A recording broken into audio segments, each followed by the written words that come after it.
Coming up on the Panther Den, we'll break down Hanover men's basketball season and sit down with starting point guard Cam Freeman to discuss what's ahead for next year. Plus, it's March Madness season. We'll highlight a few key matchups to watch. Stay tuned. Panther Den starts now.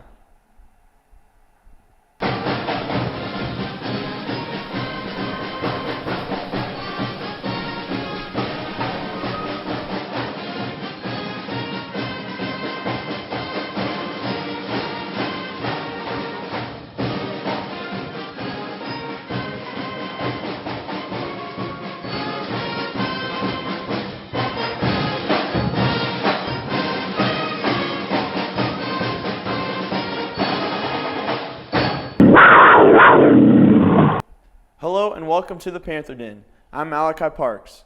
March is here and college basketball fans are eager to see which Cinderella story will unfold this year. With the madness tipping off on Thursday, let's dive into some of the key matchups. The first game to watch is between the number 7th and 10th seeds in the South region. 7th seed Marquette faces 10th seed New Mexico in what promises to be a high-energy battle.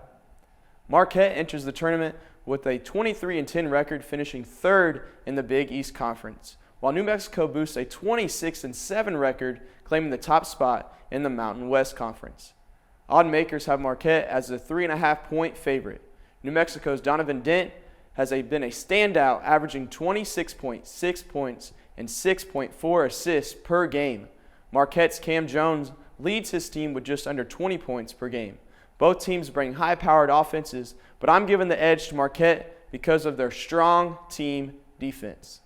Meanwhile, another must-watch game features number 7 Kansas Jayhawks taking on the 10th seed Arkansas Razorbacks.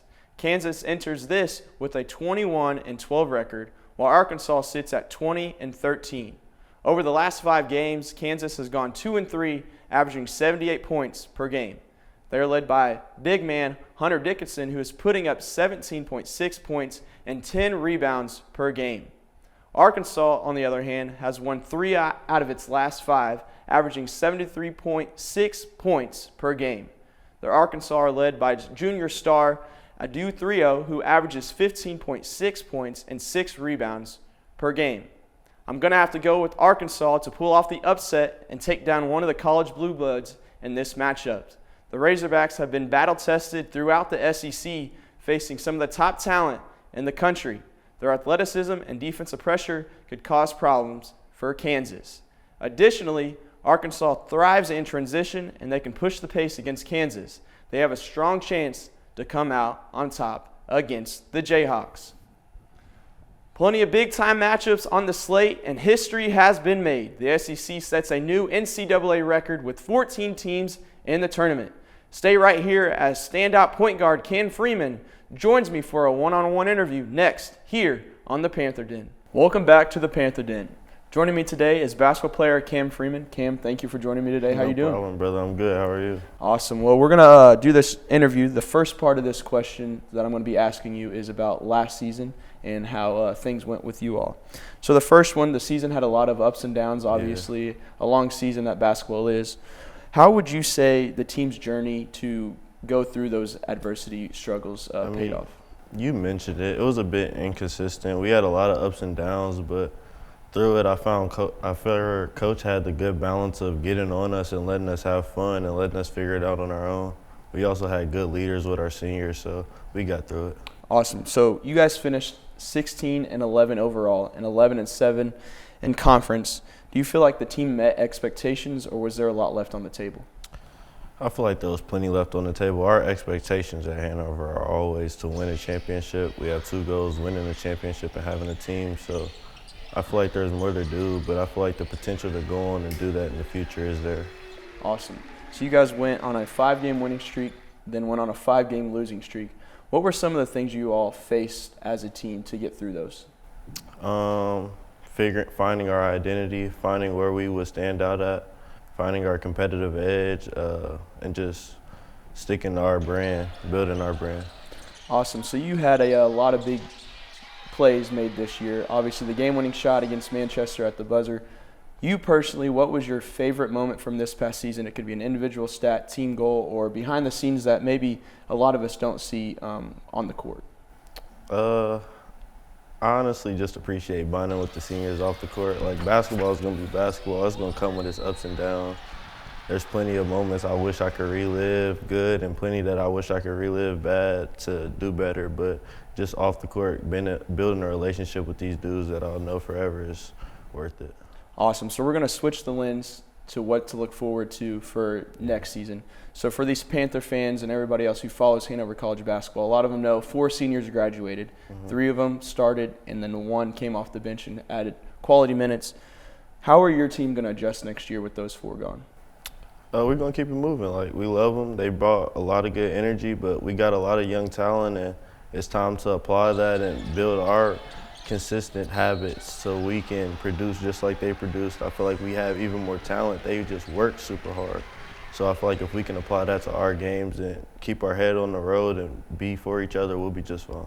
So you're a 2-year starter being here at Hanover as the starting point guard. Do you feel like you're ready to step up into more of a leadership role being a junior next year?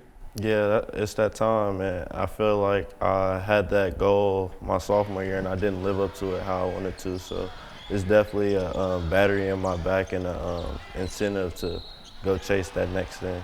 Awesome. So as mentioned, a lot of Hanover College alumni and fans are very appreciative of Hanover College basketball. Sure. So let's talk about it. What are some younger guys that are going to need to step up, or some younger guys that Hanover College fans should really keep an eye on for next season? Everybody here has the ability to affect the program in a good way. Obviously, you got Malachi, big dude in there, unguardable. Alex, a flashy guard, an athletic guard who has all the potential in the world, and their whole class. Like, everybody, Jack, the coach's son, didn't even show what he can show. We know how good he is, and it's just tapping into that potential. So it's there. All the pieces are there. Our class, me, CJ, Will, have battery in our backs. We feel like there's more we can do and there's more we can show, and we honestly don't feel like anybody wants it as bad as us. So sounds like a very motivated group coming in for next season. So what are some individual goals that you have for yourself and for the overall team for next season? One personal goal is I want to be first team all conference. I feel like it's achievable, and I think consistency, just putting up, if I play a good game, putting those up back to back and stringing those along to show what I can do. And as a team, it's win the championship with whoever's out there. If I'm not out there, if whoever else isn't out there, whoever's out there, we want our best 5 at the moment out there, and we want to win a championship. That's the goal, and that's what we're all working to. Awesome. So we're looking forward to having you guys be very competitive and a very motivated group come this next season. But it is March, and I got to ask you, Cam, March Madness starts Thursday. I talked about it in the earlier part of the show, but who are your favorite winners that you think will win the March Madness tournament? I got to give you a non-biased opinion, and I'm going to say Auburn strictly because of depth. They got plenty of players. They got players coming off the bench that could start at a lot of other schools, so I think they got a really good chance. I think Florida also has a good chance for the same reason, depth and size. Well, awesome. Well, thank you very much for your time today, Cam. We want to wish you all the best of luck going forward and good luck with this offseason. Well, that's a wrap here today on this edition of Panther Den. Until next time, we'll have more highlights and analysis. I'm Malachi Parks. See you next time.